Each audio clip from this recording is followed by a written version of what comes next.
para sa akin, ibibigay niya yun para sa'yo. Hindi man agad-agad niya ibibigay, pero dadating yung time na ibibigay niya yun sa'yo. Hey, so yun guys, pinasuot ko kay Snoopy yung favorite, yung ayaw niyang suotin na anyway, yung bulaklakin. Let's go, Snoop! Ayan. So, naligo pa kasi ako. Alas 7 na. Tsaka pa lang tayo maglalakad. Bali, 7:20 PM na nga. At umaasa pa din ako na magkakaroon ng snow. Pero mukhang walang pag-asa. Ang liwanag na ng kalangitan. Bali, ako lang yung maglalakad ngayon. Si Kuya Kevin, pahinga daw muna siya. Bukas na lang. Kasi malakas yung hangin ngayon. Bali, malamig-lamig. So, tayo lang mag-isa. Maglalakad. Kailangan kasi maiwalk to si Snoopy. Kasi, syempre, nakatali siya maghapon. Ito na lang yung oras ko sa kanya. Kaya kahit 30 minutes, isang oras, winowalk ko talaga. And, tsaka umaasa kami mag-snow. Pagka nag-snow, first snow experience ni Snoop Dogg yan. Kasi sa ibang lugar, nag-snow na talaga. Puro post nila, snow. Dito sa amin, delay. Hindi inabot ng sobrang lamig. Pero kung konting lamig pa, yung nag-0 or -1, itong ulan na to, snow yan. Pag bumagsak yan, yellow na dyan. Baka bukas, uulan pa kasi bukas. Tingnan natin. Minsan, hindi naman accurate yung nila dito, weather. So, yan. Sama natin si Peanut, si Snow, saka si Snoopy. Maglalakad-lakad dito sa lugar namin. Tapos standby. Ayun lang. Kaya ng routine, araw-araw. Sa mga oras na to, naka-live na ako niyan. Pero, hindi na tayo makapag-live kasi ang lamig. Hindi ko din mahawakan yung cellphone ng matagal. So, sa vlog na lang. Baka masanay na rin kayo na nasa vlog lang sila. Dito na lang tayo manood. Mas kasi sa akin, mas komportable sa akin talaga yung pagbablog. Mas doon ko na-express sarili ko. Tsaka dito, hindi lang tayo nakapokus doon sa Wild Dogs, di ba? Pag sa live Wild Dogs, yun. Minsan may mga nagtatanong about sa Korea, hindi ko na nasasagot kasi nakapokus sa Wild Dogs. Ngayon, parang part sila ng buhay ko dito sa Korea. Yan. Parang lumabas tayo sa mas malaking picture. Ang picture kasi natin, Wild Dogs. Di ba? Ayun na talaga yung naging focus ko noon nung nakilala ko yung Wild Dogs. So, na-miss ko talaga yung pagbablog. Parang mas lalaki lang yung picture natin. Yung buhay ko dito sa Korea, yung mga nagtatanong about sa pagko-Korea, sasagutin natin yan dito sa vlog. Tapos, yan, kung ano yung ginagawa ko dito araw-araw. Kung makakapag-vlog tayo, makikwento ko. Ang sarap din kasi na ganito guys, yung alam ko yung mga nasa Pilipinas na yan, search yan, yung mga trabaho sa Korea, ano ba yung klase.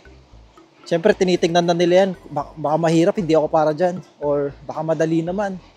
Parang nagagather na sila ng information para kahit pa paano alam na nila kung ano yung kahihinat na nila dito, kung mahirap ba, di ba? So nanonood sila ng mga nagbablog, kagaya ko. Ganun din kasi ginagawa ko dati na nasa Pilipinas ako. So alam ko, itong video na to, ay may mga part dito na makakatulong sa inyo. Pag napanood to ng mga gusto mag-Korea, yan, may part dito na makakatulong sa inyo. Sa mga advice na may bibigay ko. Kung ano yung alam ko, kung ano yung na-experience ko dito. Yan, sa iba naman, yung saya na nabibigay ng Wild Dogs, na nabibigay din nila sa akin. Ayun, si Peanut. Snoop Dogg! Bilis, bilis! Nakadamit na. Dati ayaw niyo suot yan guys eh. Tsaka hindi kasya sa kanya. Ayun na. Malaya ka na Snoop. Sulitin natin. Wild Dogs na yung datingan ni Snoopy. Oh. Doon, may hinabol sila na Snow. Hindi ko alam kung ano. Peanut na wala. Snoopy! Shh! Isa! Ayun oh. O diba? Hindi ka makakadaan dyan. Doon, balik ka doon. Sige. Oh. Masayang-masaya si Snoopy pag ganyan eh. Yung nakakagala siya. Yung malaya siya. Ayun oh. Wild Dogs eh oh. Shhh! Dito. Ano? Nagubarang ka na. Masaya? Masaya ba? Masaya maging Wild Dogs? Grabe, laki na ni Snoopy. Laki mo na Snoop. Pangarap ko lang dati yan eh, na magkaroon ng kasamang aso. Ngayon, di ba? Ang dami na nating kasama. Para kay Snow. Ay, may plastic pa. Daan-daan lang. Ano ba yan? Kasama pati kamay. Para kay Snoopy. Siyempre kay Peanut. Pero kailangan iba to. Alam niyo naman to. Grabe, lamig. Peanut, bili. Habang kumakain si Snow. Yun, nakain niya naman. Ay, ang lamig dito, grabe. Nakasolid. Ninigas na yung kamay ko. Hindi na maganda tumambay dito sa Pure Gold. Lamig.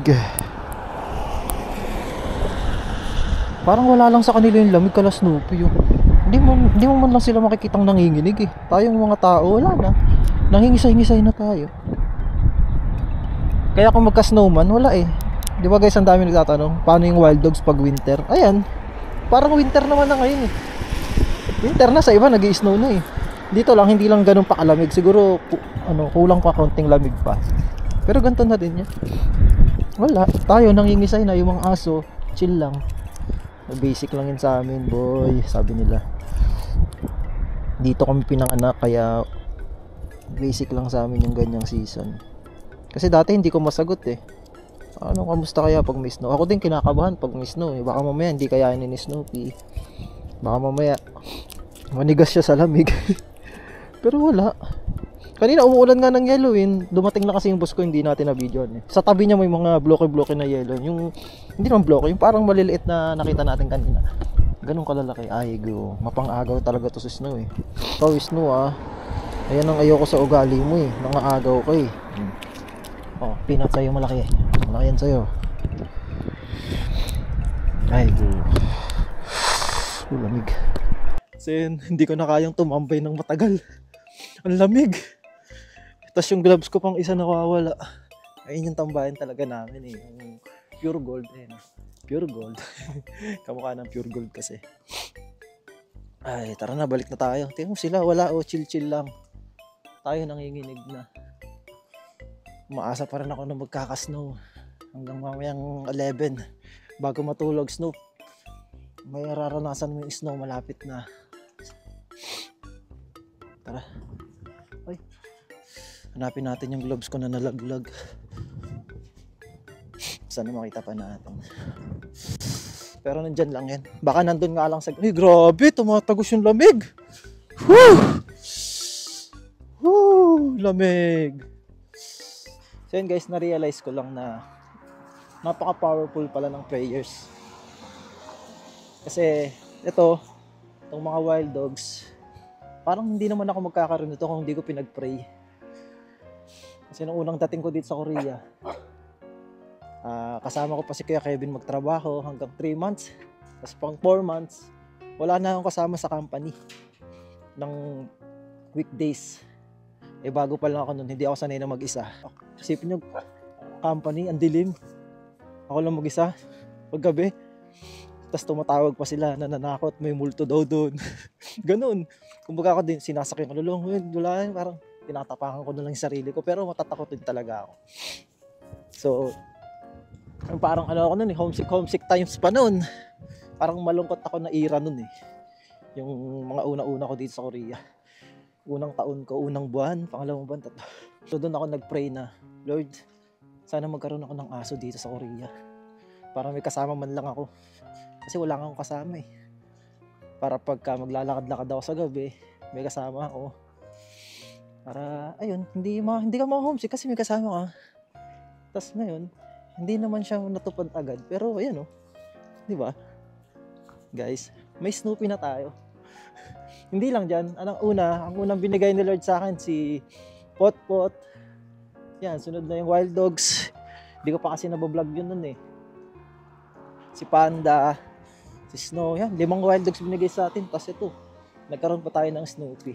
So yun yung pag-pray ko kasi nun guys, parang galing talaga sa puso ko. Lord, sana yung parang ano ko nun eh. Parang malungkot ako. Lord, sana magkaroon ako ng aso dito. Na yun. Yun, parang nakikita kasi ni Lord kung ano yung laman ng puso mo. Kailangan mo to. Kaya binigyan niya tayo ng aso. Hindi lang isa, di ba? 5 pa. Kaya sabi ko napaka-powerful ng prayers. Tapos, balikan ko pa yung dati na kung paano ako nakarating dito sa Korea. So dito nagsimula ang lahat, guys, bago ako mag-Korea. Dati parang wala na sa isip ko yung pagko-Korea. Parang sabi ko Taiwan na lang. Kasi Taiwan, mag-placement fee ka lang, makakaalis ka na. Sa Korea, parang nawala na ako ng gana kasi ang hirap eh. Isipin mo, mag-aaral ka ng Korean language, mag-i-skill test ka pa. Dadaan ka talaga sa butas ng karayom. Doon pa lang, mapapanghinaan ka na ng loob. Tapos, nung time pa ng kaibigan ko na si Jepoy, lamig! 500 lang yung pinili. Ang dami nag-exam, 10,000 ata or higit pa. Tapos 500 lang silang na-select nung time na yun. Tapos nagka-pandemic pa, ganun. Naalala ko, si Jepoy, yung kaibigan ko, tumawag siya sa akin. Madaling araw sa Pinas nun. So paggabi siya dito sa Korea. Sabi niya, pre, di ba gusto mong mag-Korea? Dati gusto natin mag-Korea. Mag-aral ka na. Ito, maganda dito. Parang na-prove niya na maganda talaga sa Korea kasi nakarating na siya dito. Nagtatrabaho na siya. Hanggang sa sinid niya sa akin yung sahod niya. Yung parang minomotivate niya ako na mag-Korea ka na, maganda dito. Ganun. Kaya, habang ng usapan namin, madaling araw, di na ako nakatulog nun. Dahil sa usapan namin na yun, doon ako nag-start na mamotivate sa pagko-Korea na, grabe. Parang nabuhayan ulit ako sa pangarap ko na mag-Korea. Kasi nawala na yun. Parang naisang tabi ko na yun na mag-Korea. Hindi. Taiwan na lang. Mahirap yung Korea. Wag na. Sinantabi ko na yung Korea. Pero dahil kay Jepoy, nabuhayan ulit ako. Parang nagkaapoy ulit sa puso ko. Alam niyo yan? Yung ganon. Parang kang, wow, ba't di ko subukan? Tapos, hindi na ako makatulog nun. Sabi niya sa akin, aralin mo to. Sali ka sa mga ganito, sa groups. Hingi ka ng mga reviewer, aralin mo to. Ganon. Yung mga parang binigyan niya ako ng direction kung paano ba makapag-Korea. Alas 4, hindi na kayo magkausap nun. Alas 5 yata, hanggang umaga yata kayo mag-uusap nun. So, umakit ako sa rooftop namin. Kasi hindi ako makatulog ng mga oras na yun. Umakit ako sa rooftop namin. Tumitingin ako sa langit na ganyan. Parang kasi ito na yung ng buhay ko eh. Kasi doon din yung time na parang nape-pressure na ako, na parang wala akong nararating sa buhay. Parang paulit-ulit na yung nangyayari. Doon na ako sa Pilipinas. Sabi ko, tingin ako sa langit. Parang, Lord, ibigay niya sa akin tong pag-abroad. Hindi ko sasayangin. Ganun yung prayers ko. Tapos, bigla ko na lang nasabi na, Lord, bigyan niyo ako ng wisdom, ng knowledge, ng sipag, para mag-aral ng Korean language.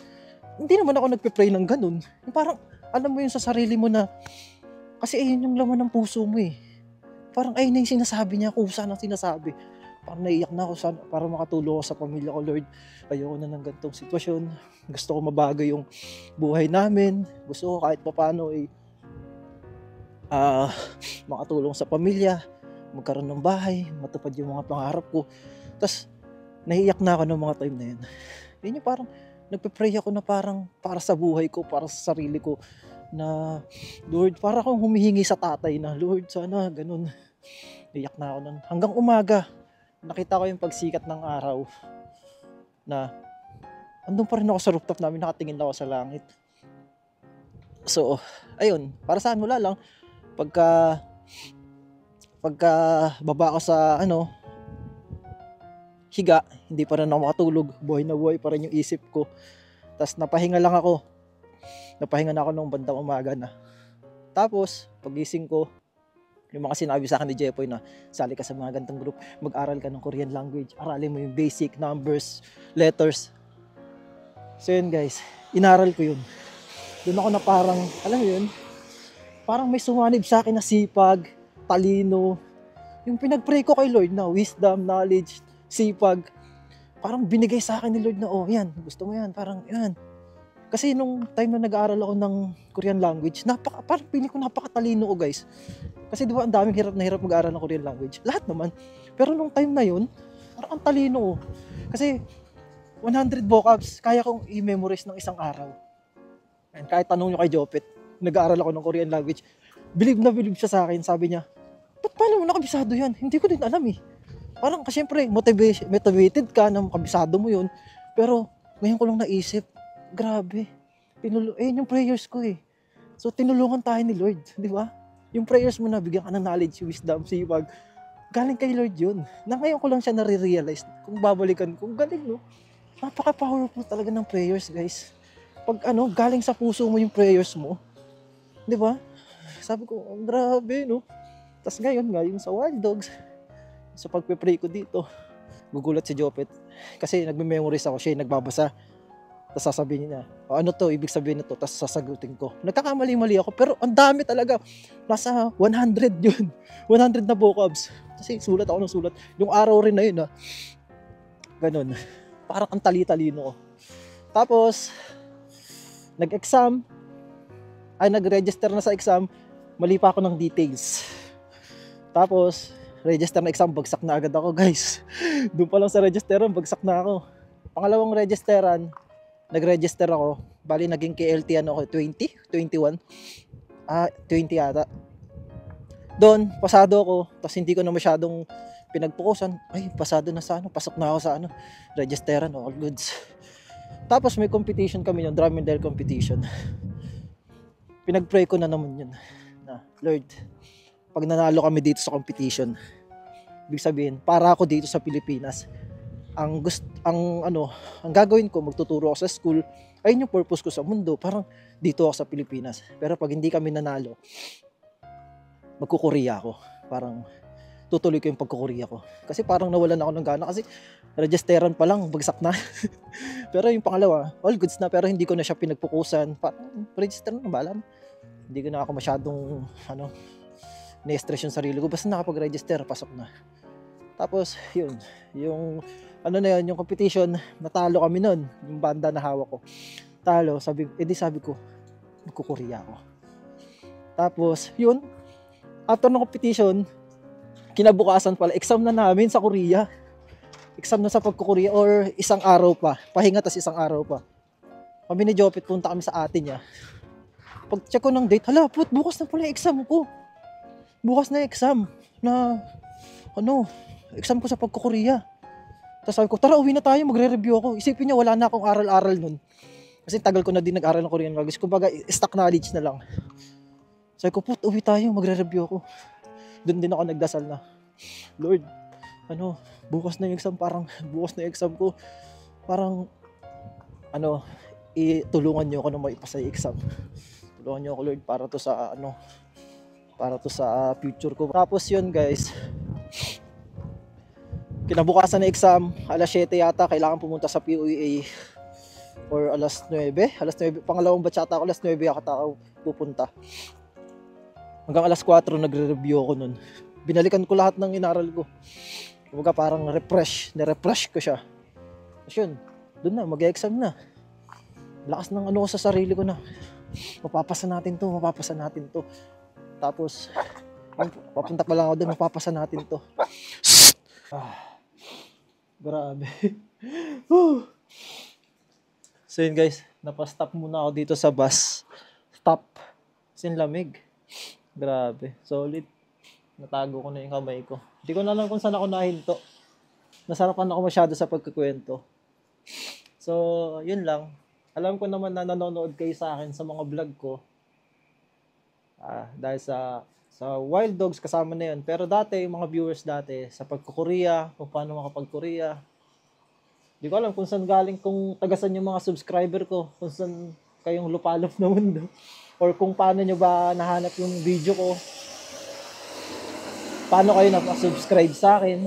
So kung mapapanood itong video na to guys, ang bibigay ko lang na advice, siguro pang kalahatan. Yun, kung ano man yung gusto natin sa buhay, kung ano man yung gusto nating ma-achieve or matupad, ipag-pray natin ng buong puso. Yung, alam ni Lord kasi kung gusto natin yung isang bagay na yun. Alam niya kung ayan ba talaga yung gusto mo. Kasi may iyak ka pagka pinag-pray mo yun, Lord, ito yung gusto mo. Alam ni Lord yan, kaya para sa akin, ibibigay niya yun para sa'yo. Hindi man agad-agad niya ibibigay, pero dadating yung time na ibibigay niya yun sa'yo. Kaya ayun, itong mga wild dogs, matagal niya to. Matagal ako nagkaroon ng aso. Yung pagkukuria, matagal din bago natupad. Pero, nandito na tayo. Bigla ko lang naisip na, grabe, no? Pinag-pray ko tong mga to eh. Itong mga bagay na to. Ngayon, nangyayari na siya. Kaya sabi ko, napaka-powerful ng prayers. Lalo ngayon, mas nakilala natin si Lord. Diba?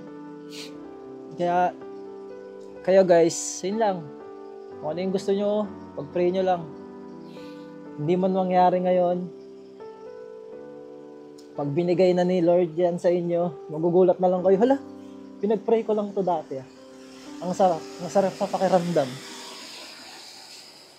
Parang all along pala, sa pagtupad ko sa pangarap ko, kasama ko na pala si Lord nun, na hindi ko lang namamalayan kasi ang alam ko lang kay Lord, hingi lang eh, Lord, sana Lord, ganun lang eh. Pero ngayon ko na-realize na, nung inaccept ko si Lord, sa buhay ko, nagsisi ako sa mga kasalanan, all along kasama ko lang pala si Lord. Nakikinig lang pala siya sa mga dasal ko. Na yung mga times na malungkot ako dito sa Korea, yung mga times na nagdasal ako para sa pangarap ko, na talagang ayun yung iniiyak ko sa kanya. Dati pa lang. Ayun, nakikinig pala siya. At ibibigay niya rin pala talaga. Diba? Kasi wala na ako ibang pinag-pray. Wala na ako ibang pinag-pray na parang, Lord, sana ganito. Ito lang eh. Kaya binalikan ko yung, ano ba yung mga pinagdasal ko na iniyakan ko talaga? Yung pagkukuria, yung pagkakaroon ng aso. Ayun yung mga pinag-pray ko. Na nangyayari na siya ngayon, guys. Ganon kabuti si Lord. Kahit hindi pa natin siya lubos na kilala, binibigay niya sa atin yung mga gusto natin. Kung nahihirapan kayo sa pag-aaral ng Korean language, pag-pray nyo lang, kagaya ng pinag-pray ko, di ba? Lord, bigyan mo ako ng talino, ng sipag sa pag-aaral nito para maipasa ko yung exam. Yun yung gawin nyo, ipag-pray nyo. Magugulat na lang kayo. Basta yung galing sa puso. Magugulat na lang kayo, bibigyan kayo ni Lord ng sipag at talino para mapasa nyo yung exam. Ayun yung number 1 sekreto, guys. Bago pa lang tayo lumapit sa Kanya, alam niya na yung kailangan natin. Ang gusto niya lang, magagaling sa bibig natin. Gusto niya lang manggaling sa puso natin. Makita niya na gusto mo talaga yung bagay na yun. Kaya, alam ko na yung mga gusto nyo mangyari sa buhay nyo, yan. Sabihin nyo kay Lord, Lord, ito yung makapagpabago sa buhay ko, Lord. Yan. Iiyak nyo kay Lord. Promise. Para kayong humingi sa tatay nyo na hindi niya kayo matitiis. Basta galing dito. Ayun yung ma-advise ko sa inyo ngayon, guys. Kasi ayun lang talaga yung sagot sa lahat ng mga tanong natin. Si Lord lang yung sagot eh. So, yun guys. Kung napanood nyo tong video na to, comment nyo naman kung tagasan kayo, kung saan kayong lugar, kung paano kayo napunta dito sa channel ko, kung sa wild dogs ba, sa pagbablog, sa buhay sa Korea. Kasi halo-halo na eh. Para alam ko kung saan yung mga nanonood sa akin. So yun lang, hanggang dito na lang yung video natin. At umaasa pa rin ako na magkaka-snow. Pero parang malabo. Nag-aantay kami ng Snoop dito. Yan si Peanut, si Snow. Parang hindi mag-i-snow. Snow, pa-snowin mo nga, Snow. Tara, lakad na tayo. Hindi ko na nakita isang gloves. Lord, sana magka-snow para ma-experience namin ni Snoopy. Kasi hindi oras ng trabaho ngayon, Lord. Sana. Ito, hindi pa to prayers na parang yung yung parang desire mo talaga sa puso. Ito yung parang nangungulit ka lang kay Lord. Lord, sana mag-snow. Alam niyo yun, yung ganong prayers. Lord, sana mag-snow kahit konti lang. Lord, sana mag-snow kahit konti lang. Malay mo, di ba mamaya? Abangan natin. Wala na si Snoopy, di ba na tayo? Snow! Snow! Snow! Snow! Snow! Snow! Sana sila Peanut? Sana sa Peanut? Stop! Tara!